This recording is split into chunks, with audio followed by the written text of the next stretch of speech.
Is marriage dying?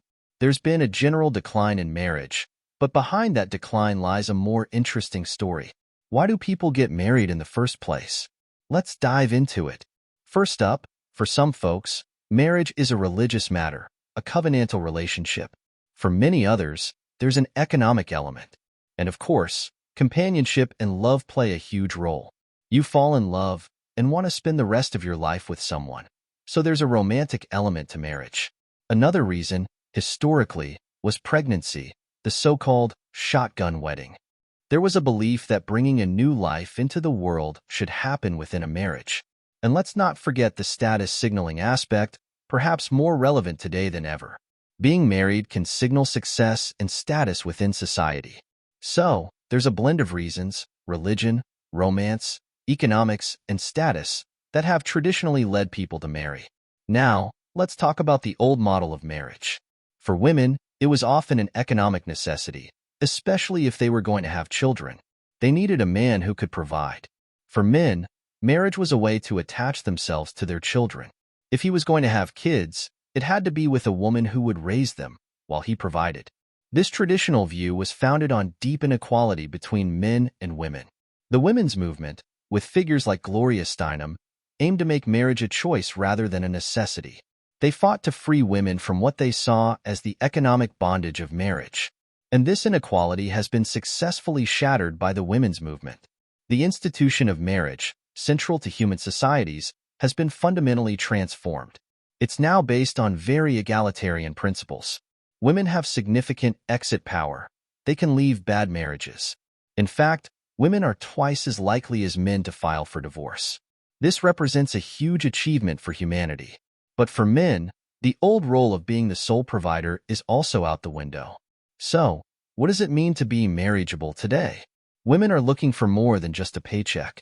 It's like the kaleidoscope has been shaken, and the patterns haven't quite settled yet. And here's a fascinating twist. Same-sex couples. Within a couple of years of the Supreme Court decision, most lesbian and gay couples chose to get married. You also see a big class gap opening up. Fewer working-class and lower-income Americans are opting into marriage. Isabel Sawhill calls this one of the main class fractures in American society. Surprisingly, it's the Americans with the most choice and economic power, especially women, who continue to get married and stay married. There's been a slight decline in marriage rates among those with four-year college degrees, but a significant drop for those with less education. The typical college-educated American woman is almost as likely to get married as her mother was, and even a little more likely to stay married.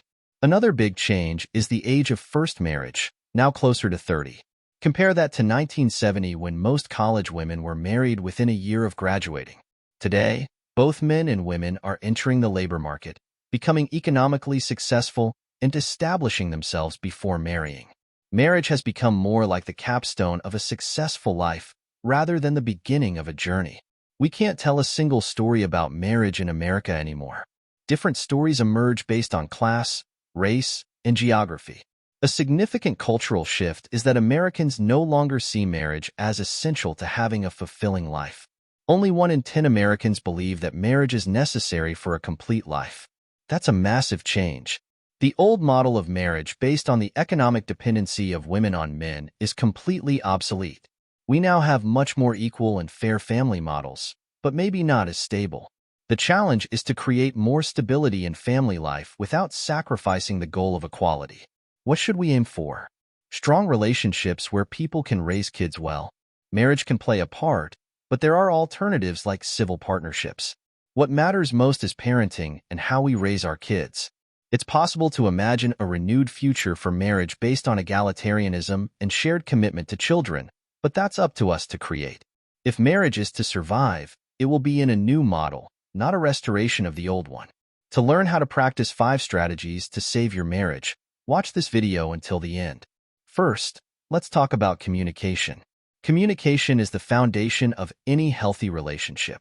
When was the last time you really listened to your partner? I mean really listened, without interrupting, just paying attention to what they are saying. It's also important to express your feelings and concerns honestly but respectfully. When a conflict arises, try to address it constructively, focusing on solutions rather than blame.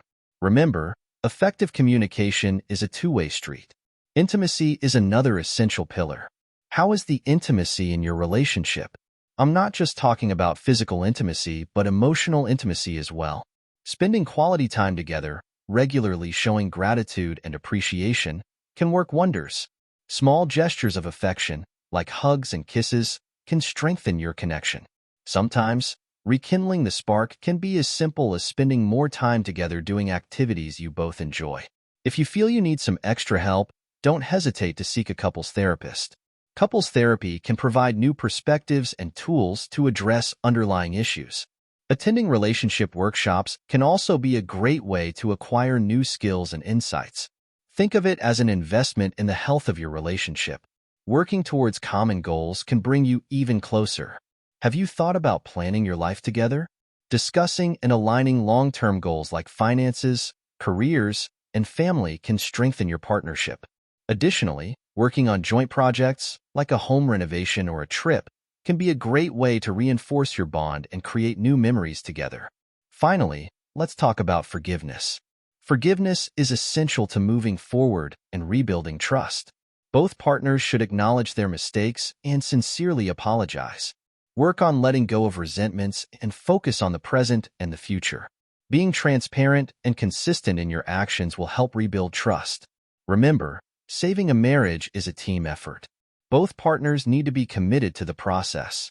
With patience, dedication, and love, it's possible to restore and strengthen your relationship. I'm rooting for you.